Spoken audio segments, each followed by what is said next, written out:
जय जिनेन्द्र सभी को। आत्मानुशासन की कक्षा अपन प्रारंभ करते हैं। सबसे पहले करते हैं अपन मंगलाचरण। सभी हाथ जोड़ लें। लक्ष्मी निवास निलयम विलीन विलयम निधाय वीरम आत्मानुशासन महम वक्षे मोक्षाय भाव्यानाम।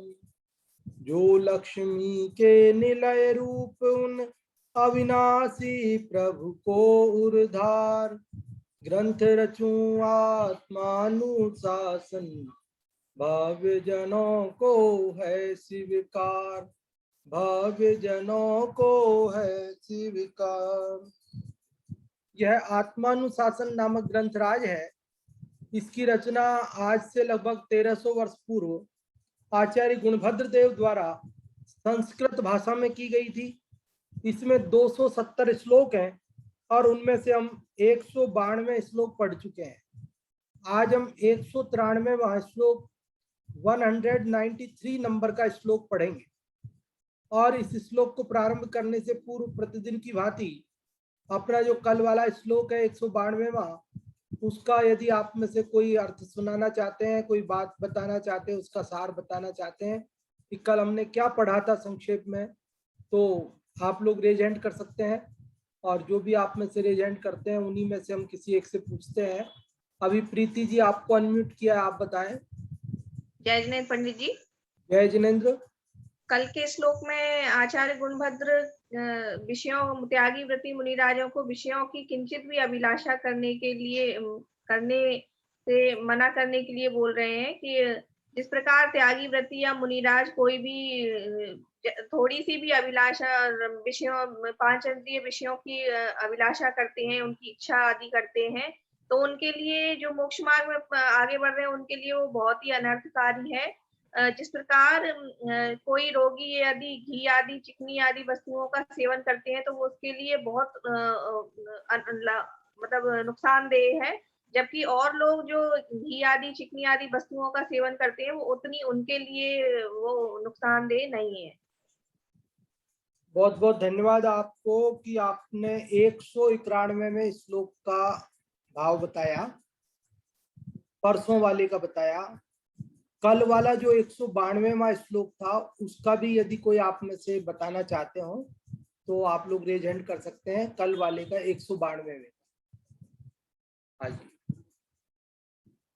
देखिए कल जो हमने श्लोक पढ़ा था उसमें हमने ये बात पढ़ी थी कि यदि कोई व्यक्ति स्वयं कुमार्ग में लगा हो, फिर भी यदि वह अपनी प्रिय पत्नी का भी दुराचरण की बात एक बार भी सुनता है तो स्वयं ही शीघ्र ही उसको छोड़ देता है। और फिर जो अपने आत्महित के मार्ग में लगा है, ऐसा बुद्धिमान होते हुए भी और इन विषयों को विश्वरूप देखते हुए भी, भव में इनके दोष को देखते हुए भी इनका सेवन क्यों करता है, अर्थात नहीं करना चाहिए, विषयों की वांछा छोड़नी चाहिए। ये विश्व से भी भयानक है, क्योंकि विष तो एक बार मरण को प्राप्त कराता है, लेकिन इन विषयों के सेवन से हम भव में मरण को प्राप्त होते हैं। अब इसी बात को आगे बढ़ाते हुए आचार्य गुणभद्र देव 193वां श्लोक लिख रहे हैं और उसमें क्या कहने जा रहे हैं कि भाई फिर भी यदि आपको विषयों की इच्छा उत्पन्न हो ही जाए तो आप क्या करें। इसके पूर्व विषय इच्छा महाअनर्थकारी है, विषयों की इच्छा नहीं करना चाहिए, विषयों का सेवन नहीं करना चाहिए, ये सारा समझा दिया। फिर भी क्या होता है, देखो ये मन है, ये विषयों की इच्छा उत्पन्न हो जाया करती है, तो हम अपने मन को कैसे समझाएं, कैसे रोकें कि हमें विषयों की इच्छा उत्पन्न ना हो। उसके लिए ये 193वां श्लोक बहुत ही महत्वपूर्ण है। और इस 193वां श्लोक आप सभी की स्क्रीन पर पहले लगाते हैं, फिर इसे पढ़ते हैं अपन। देखिए ये 193वां श्लोक आप सभी की स्क्रीन पर आ चुका है। ये शार्दूल विक्रीडित छंद है और इस छंद का पढ़ना बहुत आसान होता है, अपन पहले कई बार पढ़ चुके हैं। देखिए पढ़ते हैं। आत्मन्यात्म विलोपनात्म चरितई राशिर्दुरात्मा चिरम स्वात्मा स्या सकलात्मनीन चरितई रात्मीकृतैरात्मनः आत्मेत्यां परमात्मतां प्रतिपतन् प्रत्यात्मवेद्यात्मकः स्वात्मोत्थात्म सुखो निसीदसि लसन् नध्यात्ममाध्यात्मना आत्म विनाशक आचरणों से हुआ दुरात्मन तू चिरकाल निज हितकारी आचरणों से उत्तमात्मा हो तत्काल स्वयं साध्य परमात्म रूप होकर पाएगा केवल ज्ञान निज से ही उत्पन्न अतीन्द्रिय सुख भोगेगा तू भगवान सुख भोगेगा तू भगवान।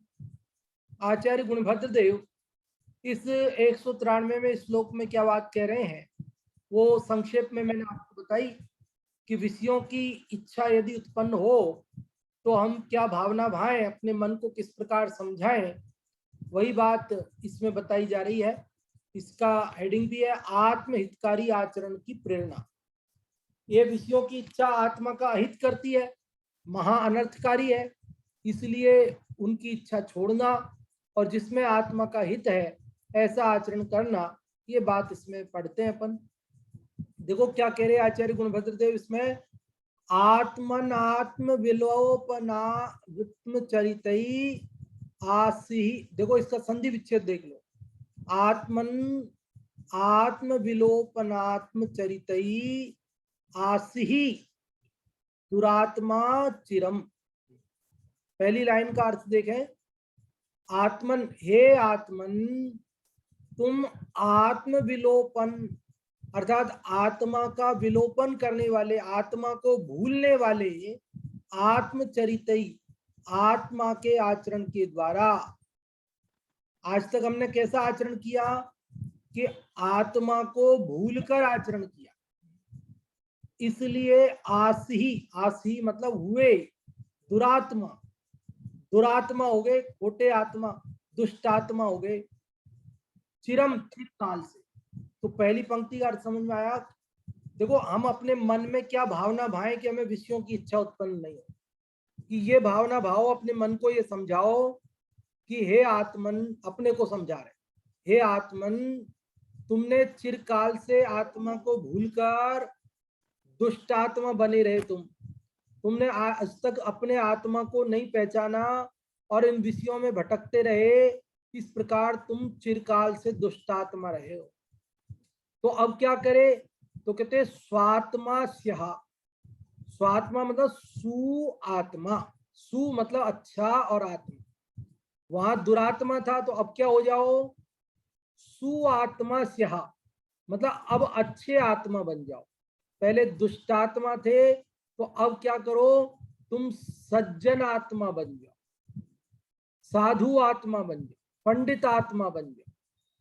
कैसे बनेंगे, वहां दुरात्मा कैसे बने थे कि दुरात्मा बने थे आत्मा को भूलने वाले आचरण से, तो फिर सुआत्मा अच्छे आत्मा कैसे बनेंगे, तो कह रहे सकलात्मनीन चरितई आत्मीकृतई आत्मनः, आत्मनः मतलब आत्मा के, आत्मीकृतई मतलब आत्मा के लिए किए गए, सकलात्मनीन चरितई सबका भला करने वाले आचरण के द्वारा। क्या समझ में आई बात। दूसरी पंक्ति में क्या कहा कि आत्मा के द्वारा किए जाने वाले सबका भला करने वाले आचरण के द्वारा तुम आत्मा सुआत्मा बन जाओ। दोनों पंक्ति समझ में आई।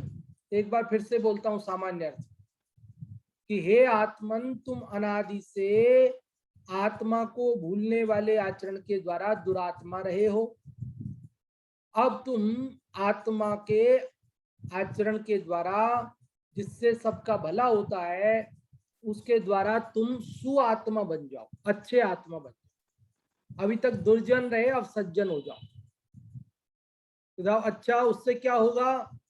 तो कहते आत्मेत्याम परमात्म ताम प्रतिपतन, कि आत्मा परमात्मा पने को प्राप्त करता हुआ क्या होगा? इससे आत्मा परमात्मा बन जाएगा।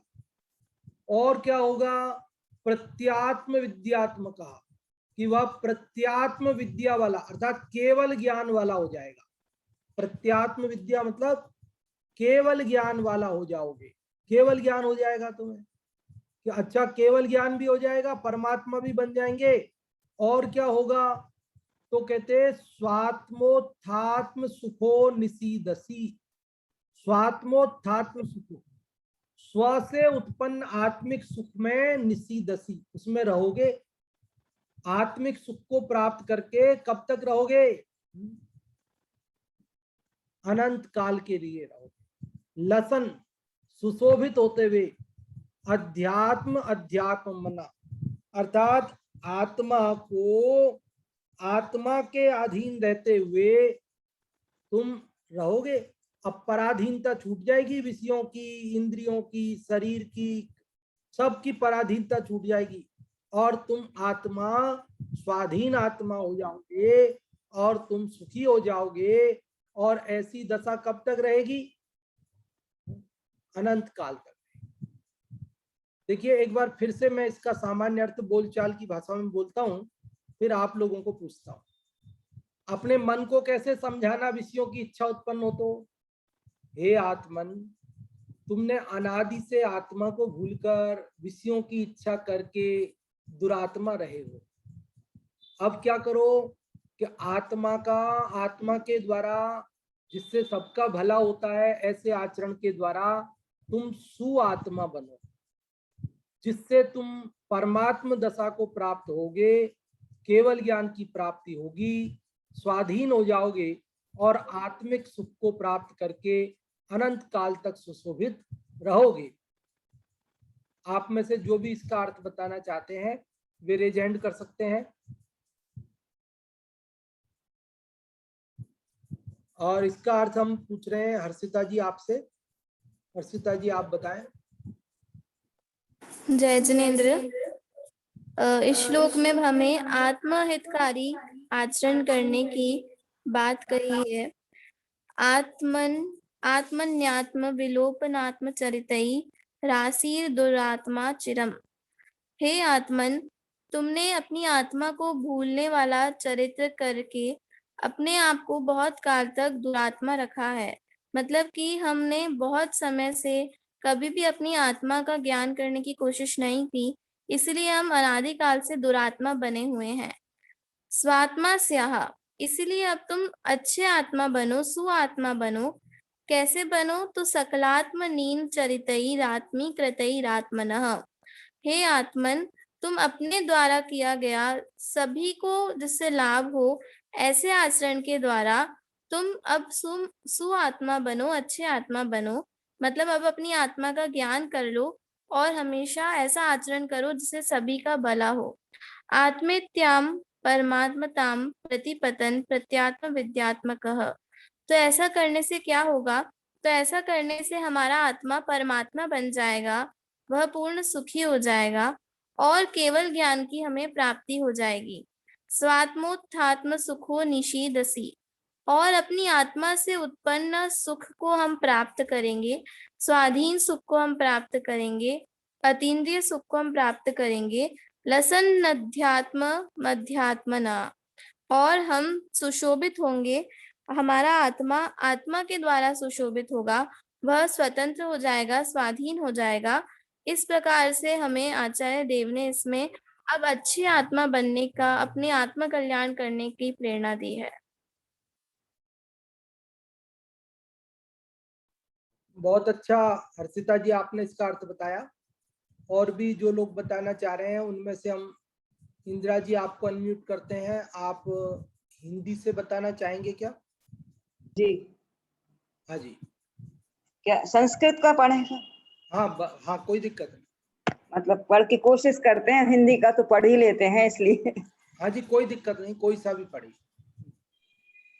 आत्मन्यात्म विलोपनात्म चरितै राशिर्दुरात्मा चिरम स्वात्मास्यः सकलात्मनेन चरितै रात्मीकृतैरात्मनः आत्मेत्याम परमात्मतां प्रतिपतन् विद्यात्मकः स्वात्मोत्थानं सुखो निसीदसि लसन्नध्यात्ममध्यात्मना। इसमें आचार्य देव आत्महितकारी आचरण की प्रेरणा देते हुए कहते हैं कि हे आत्मन, अपनी आत्मा को भूलकर जो जैसा दुराचरण किया है उससे चिरकाल तक यह आत्मा दुरात्मा बना हुआ है। स्वात्मास्यः सकलात्मनि चरितै। हाँ, इसलिए हे आत्मन, अब तुम ऐसा आचरण करो कि जो सबके हित में हो। ऐसा आचरण करके सुआत्मा बनो। ऐसा करने से क्या होगा कि यह आत्मा परमात्मा बन जाएगा और केवल ज्ञान की प्राप्ति होगी, जिससे स्वात्मोत्थात्म सुख हो, जिससे अपनी ही आत्मा से उत्पन्न सुख प्राप्त होगा और यह आत्मा का ज्ञान करके अनंत काल तक सुशोभित होगा। हाँ जी बहुत अच्छा आपने बताया इंदिरा जी, बहुत बहुत धन्यवाद आपके लिए।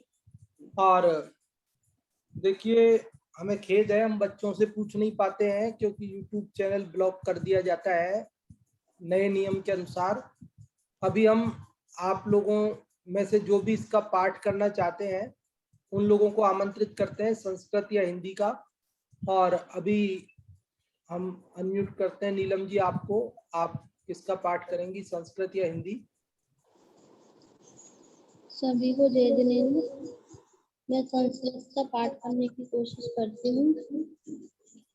आत्मन्यात्म विलोपनात्म चरितै राशिर्दुरात्मा चिरम स्वात्मा स्यासकिलात्मनि चरितै रात्मीकृतैरात्मने आत्मेत्यां परमात्मतां प्रतिपतन् प्रत्यात्मवेद्यात्मक स्वात्मोत्थात्म सुखो निषीदसि लसन् नध्यात्मना। बहुत अच्छा आपने इसका पाठ किया, बहुत बहुत धन्यवाद नीलम जी। और अभी प्रियंका जी आपको अनम्यूट किया है, क्या आप हिंदी वाले का पाठ करेंगी? जी। आत्म विनाशक आचरणों से हुआ दुरात्मन तू चिरकाल, निज हितकारी आचरणों से उत्तम आत्मा हो तत्काल। स्वयं साध्य परमात्मा रूप होकर पाएगा केवल ज्ञान, निज से ही उत्पन्न अतीन्द्रिय सुख भोगेगा तू भगवान। हाँ जी बहुत अच्छा आपने पाठ किया, बहुत बहुत धन्यवाद आपके लिए। और लिपि जी आपने भी रेजेंट किया है, हम आपको भी अनम्यूट कर रहे हैं, आप कुछ क्या करना चाहेंगी? आत्मन्यात्म विलोपनात्म चरितै राशिर्दुरात्मा चिरम स्वात्मा सकलात्मनीन चरितै रात्मीकृतैरात्मनः आत्मेतां परमात्मतां प्रतिपतन् प्रत्यात्मवेद्यात्मकः स्वात्मोत्थात्म सुखो निषीदसि लसन् नध्यात्मना। हाँ जी बहुत बहुत धन्यवाद। अशक आचरणों से हुआ दुरात्मन तू चिरकाल। निज हितकारी आचरणों से उत्तमात्मा हो तत्काल। स्वयं साध्य परमात्म रूप हो कर पाएगा केवल ज्ञान। निज से ही उत्पन्न अतीन्द्रिय सुख भोगेगा तू भगवान। हाँ जी, बहुत बहुत धन्यवाद। और अब अपन इसमें क्या बात बताई गई है उसकी थोड़ी चर्चा करते हैं। देखिए, इसमें आचार्य गुणभद्र देव क्या बात कह रहे हैं। आचार्य गुणभद्र देव ये कह रहे हैं कि जब विषयों की वांछा हमारे चित्त में उत्पन्न हो जाती है तो वह हमारा बहुत अनर्थ करती है, वह बहुत दुखदायक है, विष से भी भयानक ये विषय है। ये सब समझाने के बाद भी यदि हमारे मन में विषयों की इच्छा उत्पन्न हो तो हम क्या भावना भाएं, कैसे हम अपने मन को समझाएं कि उसमें विषयों की वासना उत्पन्न नहीं हो।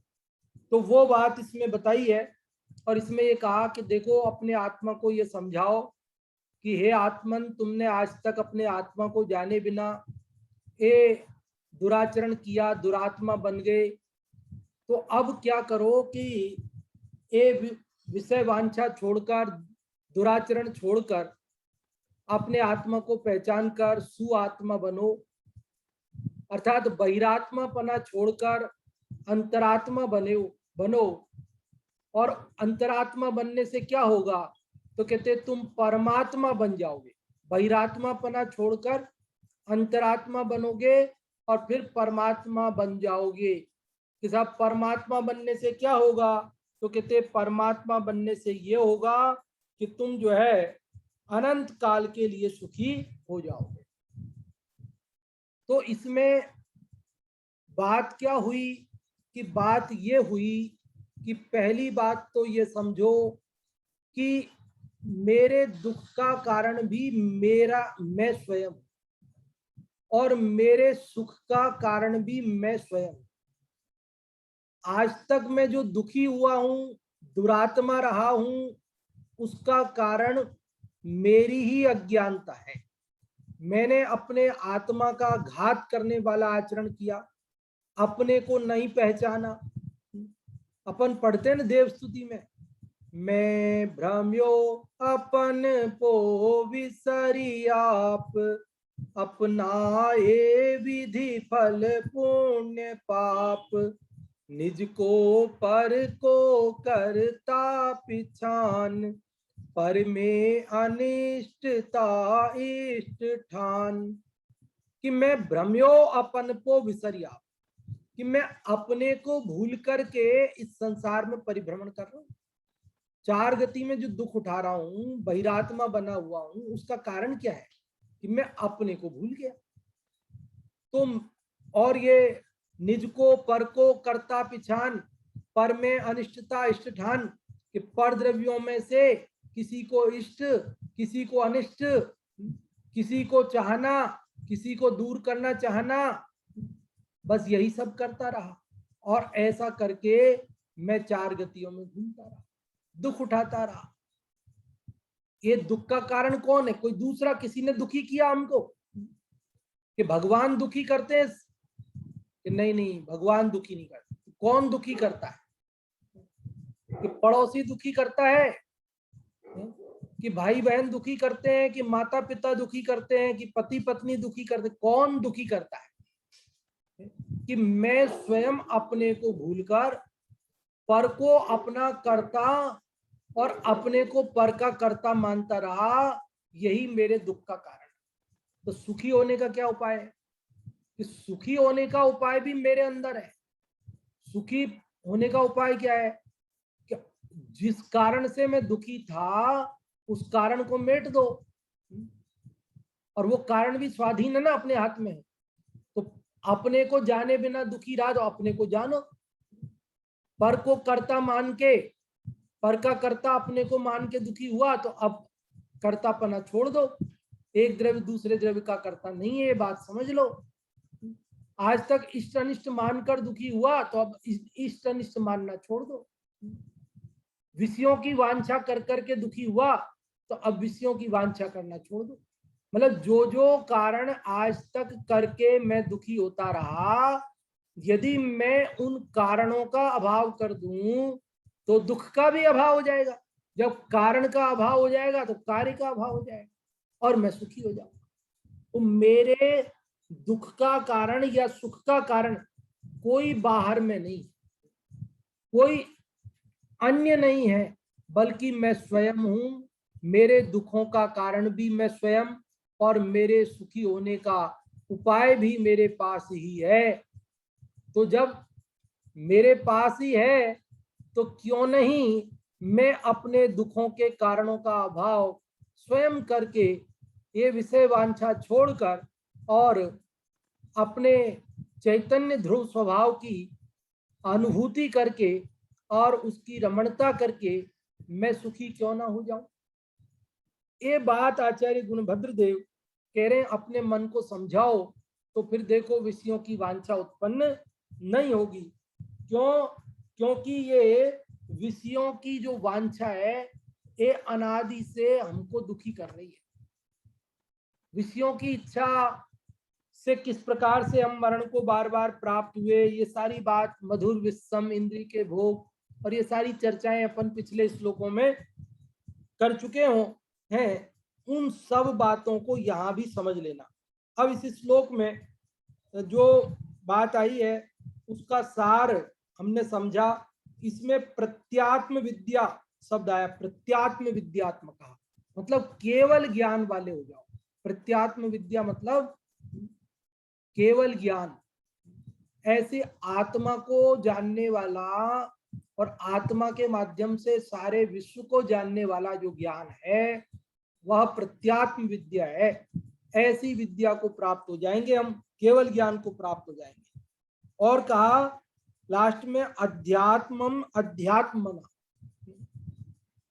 अध्यात्म योग है ना, उसके द्वारा तुम अध्यात्म पद को प्राप्त करोगे। तो अध्यात्म योग क्या कि जो तीसरा और चौथा शुक्ल ध्यान का पाया है ना, सूक्ष्म क्रिया प्रतिपाती और विपरीत क्रिया निवर्तिनी, ये शुक्ल ध्यान अध्यात्म योग कहलाता है। उस अध्यात्म योग के द्वारा अर्थात शुक्ल ध्यान के द्वारा तुम क्या होगा अनंत काल के लिए, छडाला जी में पंक्ति आती है ना, रही है अनंत काल यथा तथा शिव परिणय। यहाँ क्या लिखा? स्वात्मोत्थात्म सुखो निसीदसी, कि स्वात्मा से उत्पन्न सुख में निसीदसी, उसमें ठहरोगे, उसमें विश्राम करोगे, अपने आत्मिक सुख में विश्राम करोगे।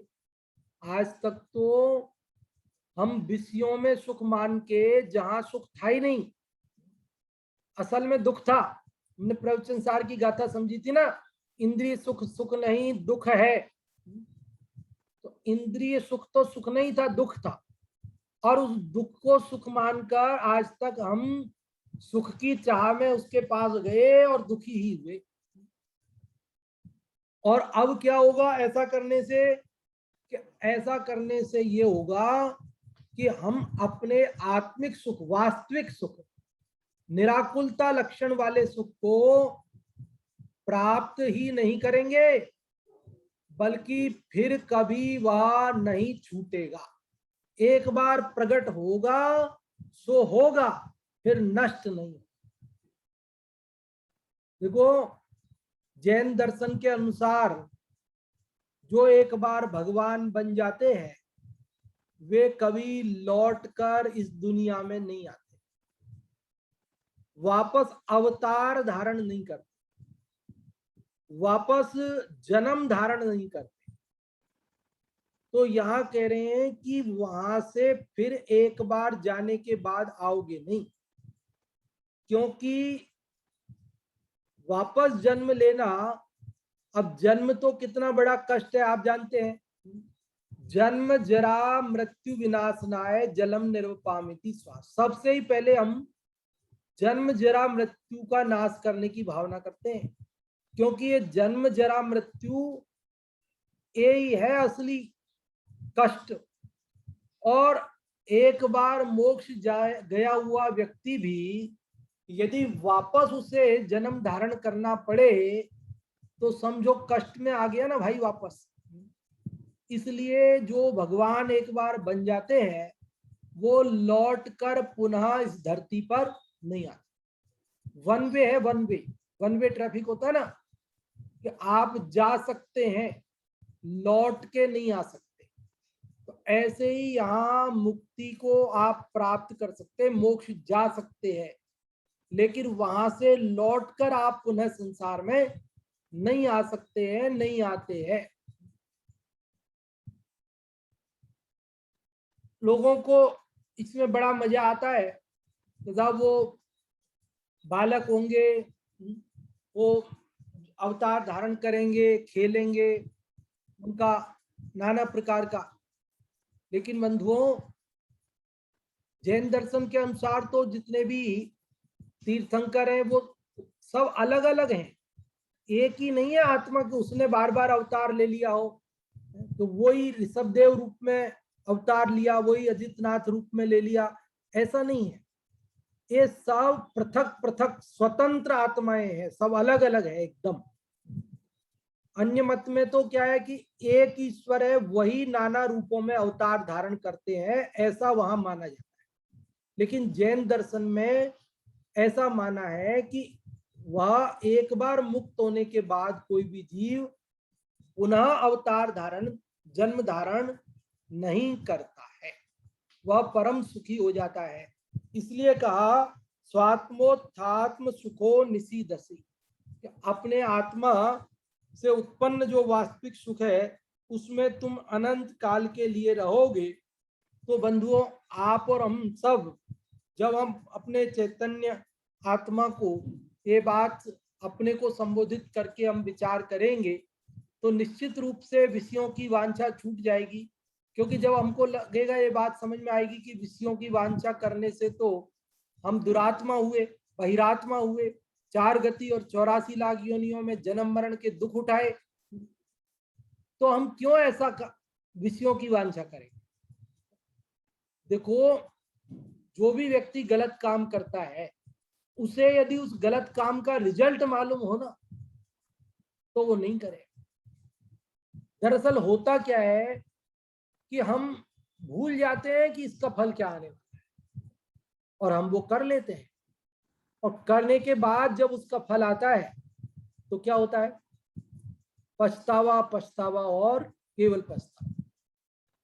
जो जीव नरक चले जाते हैं ना, वहां अवधि ज्ञान तो होता ही है, तो वो विचार करते हैं कि अरे मैं यहाँ क्यों आया, इतने कष्टों में क्यों आया, यहाँ की भूमि के स्पर्श करने मात्र से हजारों बिच्छुओं के डसने जैसा कष्ट हो रहा है, यहाँ मिट्टी की इतनी दुर्गंध है कि जिस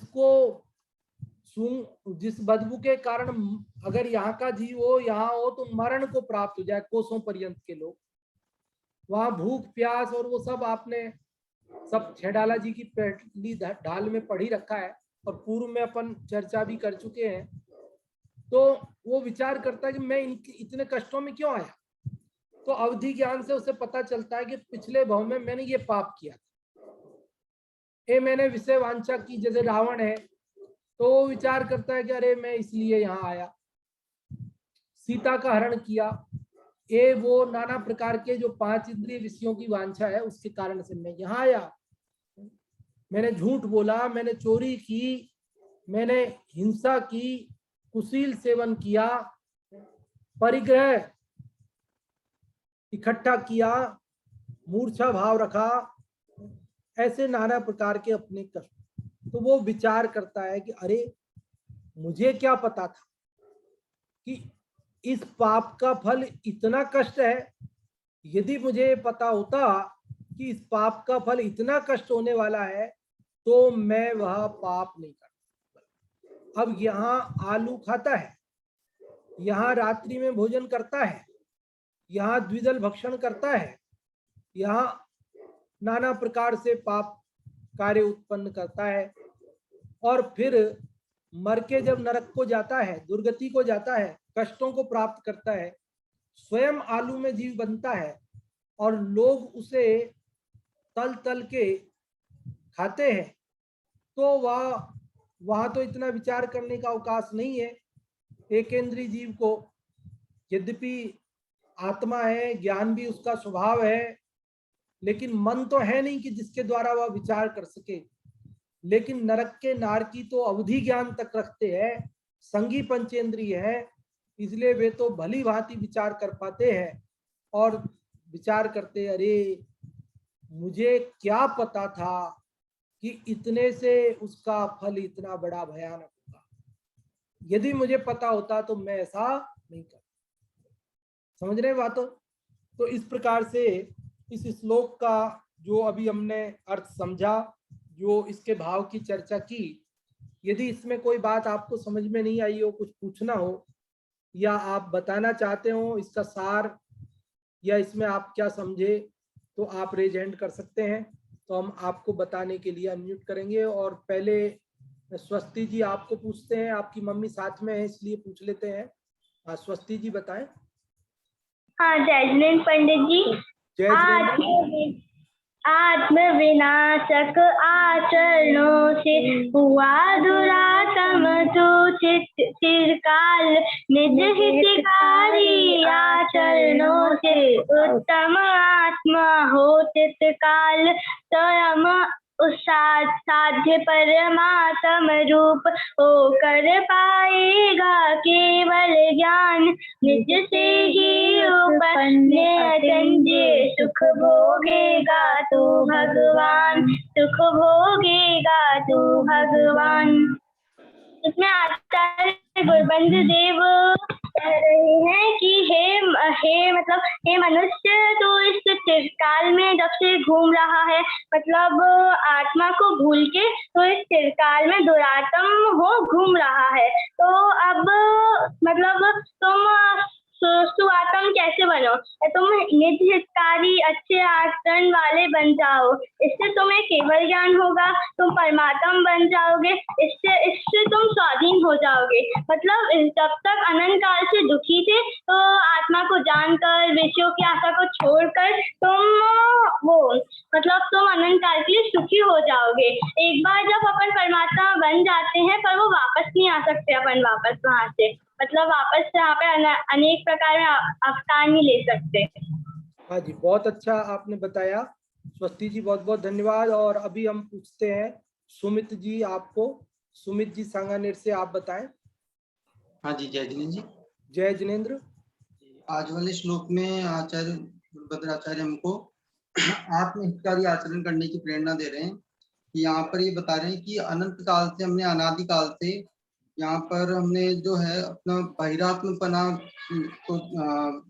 बहिरात्मपना धारण करके और विषयों में प्रवृत्त होकर के दुराचारी कहलाए हैं। अनादि काल से हमने काम भोग बंद की कथा में ही उसी का अनुभव किया है, उसी का रस चखा है। तो यहाँ पर उसको त्याग करके और अब आत्म रस का अनुभव करने के लिए यहाँ पर बता रहे हैं। और ये आत्म अनुभव जो परमात्म दशा प्रकट करना है, वो यहाँ पर बताया गया है कि स्वाधीन है, स्वयं के आश्रय से होती है। ये बहुत अच्छी बात है। यदि पराधीन में होती तो आज तक कोई भी परमात्मा दशा प्राप्त नहीं कर पाता।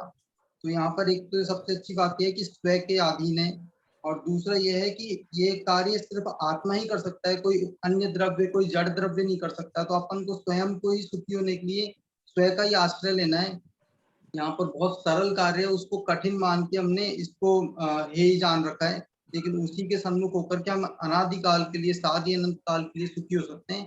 तो उस आत्म स्वभाव में ही हमको लीन होना चाहिए, यहाँ पर ये बताया गया है। हाँ जी, बहुत अच्छा बताया सुमित जी आपने, बहुत बहुत धन्यवाद। और एक चैट बॉक्स में प्रश्न भी आया है कि एकेंद्रीय जीव दुख का वेदन कैसे करते हैं। तो देखिए, एकेंद्रीय जीव क्योंकि ज्ञान तो है ही उसे, इसलिए वह सुख दुख की अनुभूति तो कर सकता है, उसमें कोई दिक्कत नहीं है। बस वो जैसे दो इंद्रिय वचन होते तो वो बोल भी लेता, रो लेता, चिल्ला लेता, लेकिन अब वचन नहीं है तो बोल नहीं सकता, रो नहीं सकता, चिल्ला नहीं सकता, लेकिन दुखी तो हो सकता है। वो लोगों को कह नहीं सकता, मना नहीं कर सकता, लेकिन अंदर में सुख दुख की अनुभूति तो करता है। जैसे थोड़ी देर के लिए अपन कल्पना करें, भले ही अपने पांचों इंद्रिय और मन है भले ही, लेकिन अपन कल्पना करें कि अपन एक इंद्रिय और चार इंद्रियों को बंद कर लें। भाई भले अपने रसना इंद्रिय अपन बोल सकते हैं, लेकिन बोलना नहीं है, नियम ले लो, थोड़ी देर बोलना नहीं। लोग मौन व्रत लेते ही है ना, ऐसे ही घ्राण इंद्रिय को भी काम में नहीं लेना है, कोई सूंघना नहीं, कुछ नहीं करना है। चक्षु इंद्रिय भी बंद कर लो, देखना ही नहीं है कुछ, ठीक है, और कान भी बंद कर लो, कुछ नहीं सुनना। अभी अपन ने चार इंद्रियों से काम लेना बंद कर दिया, केवल एक ही इंद्रिय का। अब उस पे अपने को शरीर पे गर्म लगा, मान लो गर्मी लगी, गर्म लू चली, तो अपने को गर्मी का वेदन होगा कि नहीं होगा? ठंड पड़ी, ठंडी हवा का झोंका आया, तो वेदन होगा कि नहीं ठंडी हवा का?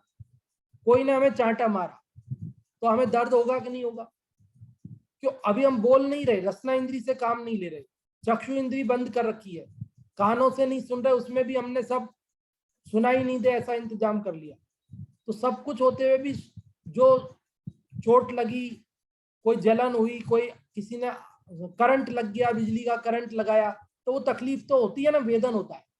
ऐसे ही एक इंद्रिय जीव को भी वेदन होता है, क्योंकि इंद्रिय भले ही एक हो, लेकिन आत्मा तो पूरा है, ज्ञान उसको मौजूद है, इसलिए वो बात बिल्कुल आप समझ गए हैं, और आपका इशारा भी हमें मिल गया कि आप समझ गए। बहुत बहुत धन्यवाद आपके लिए। और अभी अंगूरी जी आपको अनम्यूट करते हैं, आप बताएं।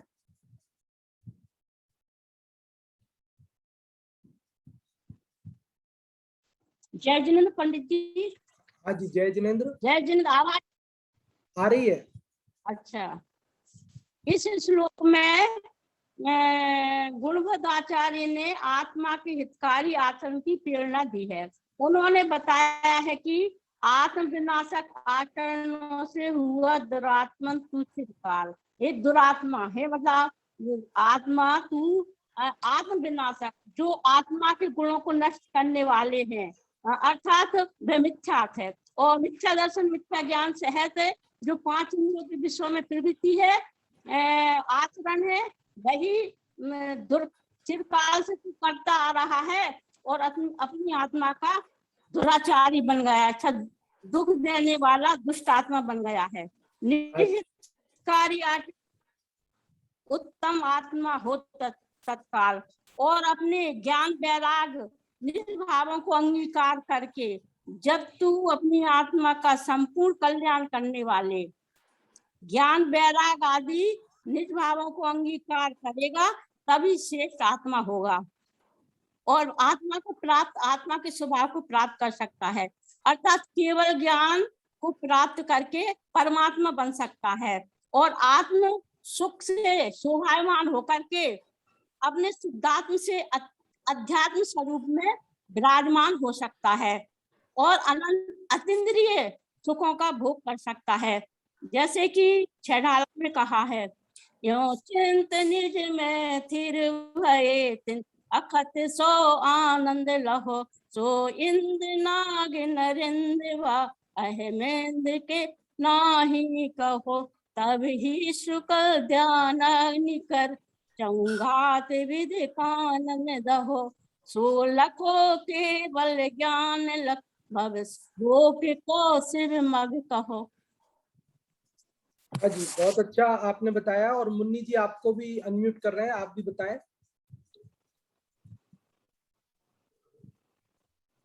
पंडित जी जय जिनेंद्र। जय जिनेंद्र। हाँ जी, जय जिनेंद्र। जय आजकल पूछते नहीं हमसे, तो आजकल तो कुछ नहीं पूछते, आजकल सबसे नया हुआ ना, सब हमसे पूछते। सबको हाँ जी, श्लोक ले आए श्लोक। टाइम तो हो गया, कोई बात नहीं, बता दीजिए आप। टाइम तो हो गया है, तो कल बताइएगा, फिर कल बताइएगा। श्लोक तो ला। हाँ कल बता दीजिए। हाँ कल बता। कभी कभी तो पूछ लिया करो साहब। अजी बिल्कुल बिल्कुल बिल्कुल, कभी कभी तो पूछ लिया करो। हाँ वो सब लोगों को, नए नए लोगों को भी अवसर देवे इस हिसाब से फिर आपको भी अवसर देते ही हैं। थोड़ा यार बिल्कुल बिल्कुल बिल्कुल। है हाँ जी, तो अभी अपनी कक्षा का समय ये पूर्ण बता हो गया है। टाइम है।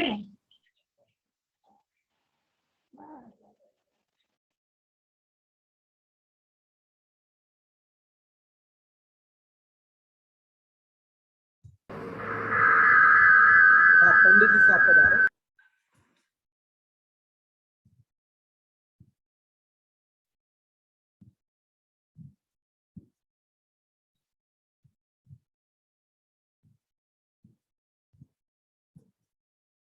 भाई सब म्यूट है आप।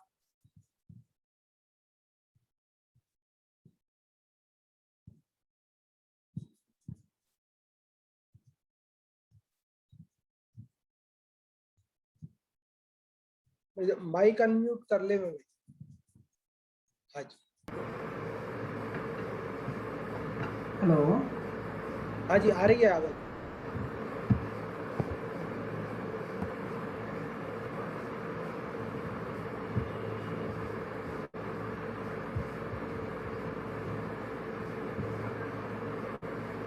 आवाज आ रही है? हेलो। आ रही है भाई साहब। हाँ, जय जिनेंद्र। अभी बहुत सुंदर कक्षा हमने सुनी और अभी हम यहाँ नाटक समय सार जी की कक्षा प्रारंभ करते हैं। जैसा कि आप सबको विदित है, आज